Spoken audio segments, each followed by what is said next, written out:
ఇవాళ అది కూడా సార్ రివ్యూ చేయడం జరిగింది.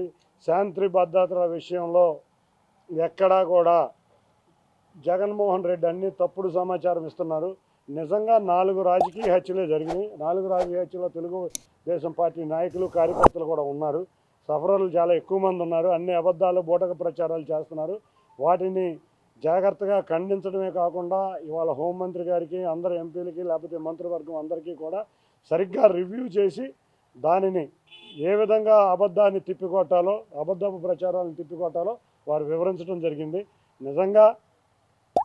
నిజంగా ఇవాళ రాష్ట్రంలో ఇటువంటి దాడుల సంస్కృతి ఉందంటే ముఖ్యంగా గంజాయి, మాదక ద్రవ్యాలు, అంతేకాకుండా చీప్ లిక్కర్ వల్లే వస్తుందని ఇవాళ సమావేశం అభిప్రాయపడింది.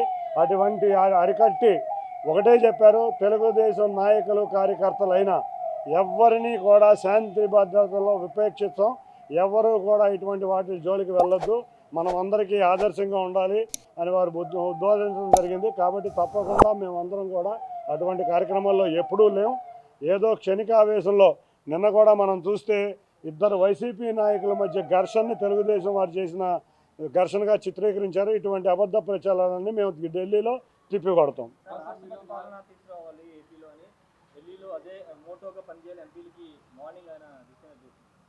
అందుకే చెప్పేది అన్నీ కూడా అబద్ధ ప్రచారం. ఇప్పుడు దాకా ఎప్పుడు కూడా నిజం చెప్పి ఎరగని ప్రభుత్వం ఏదైనా ఉందంటే వైసీపీ ప్రభుత్వం. రాష్ట్రపతి పాలన తేవాలని వారు అనుకునేటట్టయితే దాంట్లో ఎక్కువ దాడులు చేసింది కూడా వైకాపా వాళ్ళే. కాబట్టి ముందు వాళ్ళని అరెస్టు, ఎవరు ఎటువంటి శిక్ష చేసినా రాష్ట్ర ప్రభుత్వం అరెస్టు చేయడానికి సిద్ధంగా ఉంది. ఎవరిని దోషులను విడిచిపెట్టదు. మీ దగ్గర నిజంగా 65 మంది హత్యలు జరిగినాయని మీ దగ్గర డేటా ఉంటే బయట పెట్టండి, శిక్షిస్తాం. మీ దగ్గర డేటా లేకుండా మాట్లాడుతున్నారని ముఖ్యమంత్రి వారు వాళ్ళ సమావేశంలో వివరించడం జరిగింది. మేము కూడా అదే ఛాలెంజ్ చేస్తున్నాం. తప్పకుండా ఏం జరిగినాయో ఇన్సిడెంట్లు చూపించండి, సాక్ష్యాలు చెప్పండి. అంతేగాని గ్లోబల్స్ ప్రచారం చేసి ఇటువంటి అబద్ధపు బూటకపు కబుర్లు మరొకసారి చెప్పొద్దని గట్టిగా మేము ఖండిస్తున్నాం. ఏదైనా ఉంటే మా హోంమంత్రి వారు కూడా క్లియర్గా ముఖ్యమంత్రి వారు చెప్పారు, ఏదున్నా ఎటువంటి వారినైనా శిక్షించాలి.